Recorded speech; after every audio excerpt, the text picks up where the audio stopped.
राधे कृष्ण। आप सभी को सावन के महीने में मंगला गौरी व्रत किए जाते हैं जो कि बहुत ही अच्छे होते हैं। सुहागन स्त्रियां इस व्रत को करती हैं, जो कुंवारी कन्याएं होती हैं जिनके विवाह में अड़चन आ रही होती है वो इस व्रत को करती हैं, या शादी के बाद जिनकी शादी में कॉम्प्लिकेशंस होते हैं, दिक्कत आ रही होती है, वो इस व्रत को करते हैं। सुहाग भाग के लिए ये मंगला गौरी के व्रत बहुत ही अच्छे बताए गए हैं। इन व्रतों को दो तरीके से किया जाता है। एक तरीका तो ये होता है कि आप हर सावन में इन व्रतों को करें। सावन का जो पहला मंगलवार हो उस पर ये व्रत शुरू करें और 5 साल तक हर बार सावन के जो मंगलवार हैं उन पर ये व्रत करते जाएं और 5वें साल लास्ट का जो मंगलवार है सावन का उस पर इसका उद्यापन करें। या फिर दूसरा तरीका ये होता है कि आप सावन का जो पहला मंगलवार है उससे इस व्रत को शुरू करें और पूरे साल हर मंगलवार को व्रत करते जाएं और जब दोबारा सावन आएगा अगले साल तब उसके आखिरी मंगलवार को इसका उद्यापन कर दें। इस तरह से दो तरीके से ये व्रत किए जाते हैं। अब आपको थोड़ा सा इस व्रत की विधि के बारे में बता देती हूँ। जो मंगला गौरी के व्रत होते हैं ये माता गौरा को प्रसन्न करने के लिए किए जाते हैं। इसके लिए आपको अलग से एक चौकी लगानी होती है, चौकी पर लाल कपड़ा बिछाना होता है।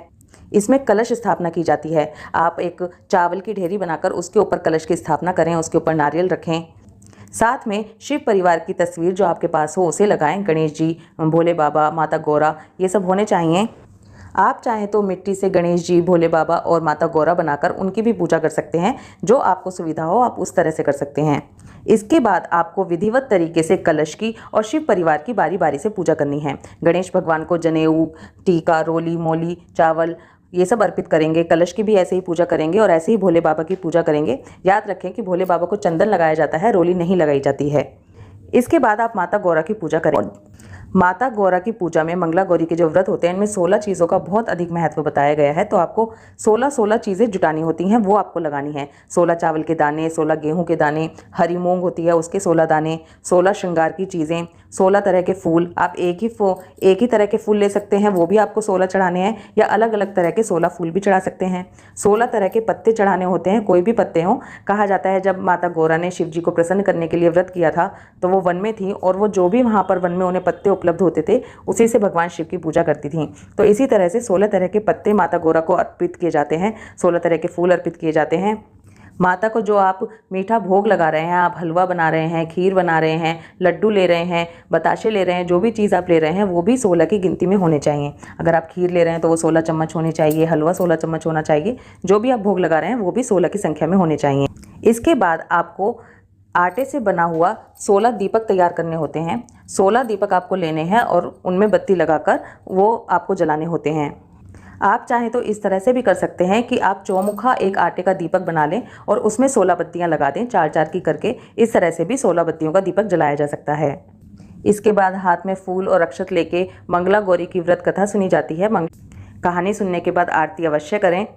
अगर इतना सारा सामान जुटाना आपके लिए पॉसिबल नहीं है या फिर आपको जो आर्थिक समस्या है ऐसी कुछ दिक्कत है तो आप ऐसे भी कर सकते हैं कि पहले और आखिरी व्रत में इतनी सारी वस्तुओं का आप इतनी सारी सामान जुटा लें और जो बीच के व्रत हैं वो आप नॉर्मल तरीके से भी पूजा करके कर सकते हैं। जो आपने माता को 16 श्रृंगार की चीज़ें चढ़ाई हैं वो आप खुद ही यूज़ कर सकते हैं। जो आप 16 श्रृंगार की वस्तु चढ़ा रहे हैं उसमें से आप माता को मेहंदी ज़रूर लगाइए, रोली, काजल, बिंदी, जो सामान है माता को भी अर्पित कीजिए और बाद में उस सामान को आप खुद ही यूज़ कर सकते हैं, या आप चाहें तो अपने रिलेटिव्स में या किसी को दान या ऐसे गिफ्ट भी कर सकते हैं।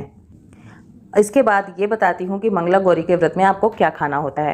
मंगला गौरी के व्रत जो होते हैं वो मीठे रखे जाते हैं। एक समय आप फलाहार से भी रख सकते हैं या फिर सिंपल भोजन भी जो खा सकते हैं, लेकिन जो भी आप खाएंगे वो आपको मीठा खाना होता है। मंगलवार के दिन वैसे भी मंगलवार के जो व्रत होते हैं उसमें भी नमक खाना मना किया जाता है, ऐसे ही मंगला गौरी के व्रत में भी आपको मीठा ही खाना होता है। आई होप इस तरह से आपको मंगला गौरी व्रत की जो विधि है वो अच्छी तरह से समझ में आ गई होगी। जैसा कि मैंने बताया कि मंगला गौरी के व्रत में हमें माता को 16 की संख्या में वस्तुएं अर्पित करनी होती हैं। बस एक वही चीज़ है जिसका हमें ध्यान रखना होता है। बाकी जो व्रत है जैसे नॉर्मल व्रत रखे जाते हैं उसी तरह से ये रखे जाते हैं। किसी भी तरह की आपको चिंता करने की या फिर सुनकर घबराने की ज़रूरत नहीं है कि ये बहुत मुश्किल व्रत है। मुश्किल व्रत बिल्कुल भी नहीं है। जब आप करेंगे तो आपको बहुत ही आसान लगेंगे। जितनी भी वस्तुएँ आप इकट्ठी कर सकें 16 की संख्या में, उसी से माता की पूजा कीजिए, माता उसी से प्रसन्न हो जाएंगी। राधे कृष्णा।